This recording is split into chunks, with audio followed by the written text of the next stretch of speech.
'Twas the night before Raomas, a parody of Clement Clarke Moore's 'Twas the Night Before Christmas by Demenstar.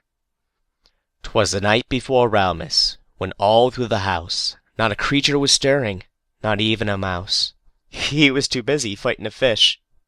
The stockings were hung by the chimney with care, in hopes that Raocow soon would be there, and in hopes that he wouldn't dump yogurt in them. The viewers were nestled all snug in their beds, while visions of rom hacks played in their heads, while I in pajamas, with even a cap, slept near my computer. Well, maybe just a nap. When out on the lawn there arose such a clatter, I sprang from my chair to see what was the matter. Away to the window I flew like a flash, and noticed that someone went through all my trash. The moon shining bright on the new-fallen snow gave the side of my face mushed against the window, when what to my wondering eyes should see but a styrofoam sleigh and 7 dirt-faced Yoshis. The 8th was thrown into a conveniently placed bottomless pit across the street. With a crazed and wacky driver, I couldn't guess how, but I knew in my mind it must be Raocow.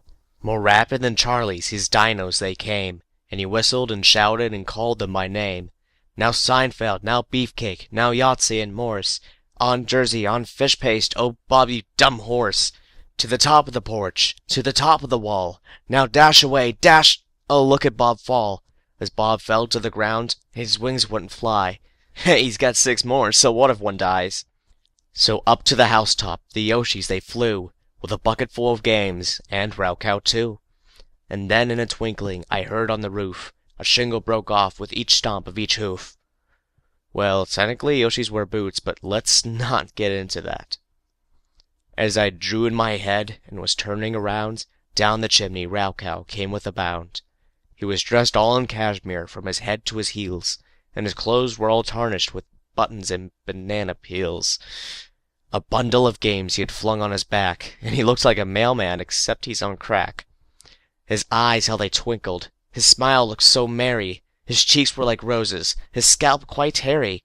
His droll little mouth was drawn up like a bow, to hold in his laughter until ready to blow.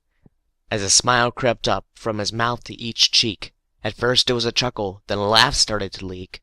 Then with a boom stored down in his belly, his laughter, it shook the whole house like jelly. He was tall and slender, a right jolly old fellow, and I laughed when I saw him, as he ate all my jello.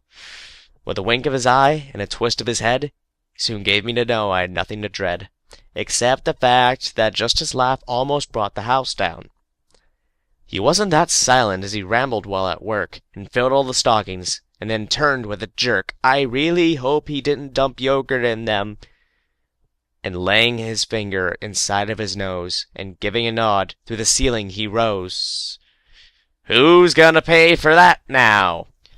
He sprang to his sleigh, to his team gave a whistle, and all except Bob flew like the down of a thistle, and I heard him exclaim through the thick of the night, "Merry Raomas to all, and I'm scared of heights!" The end.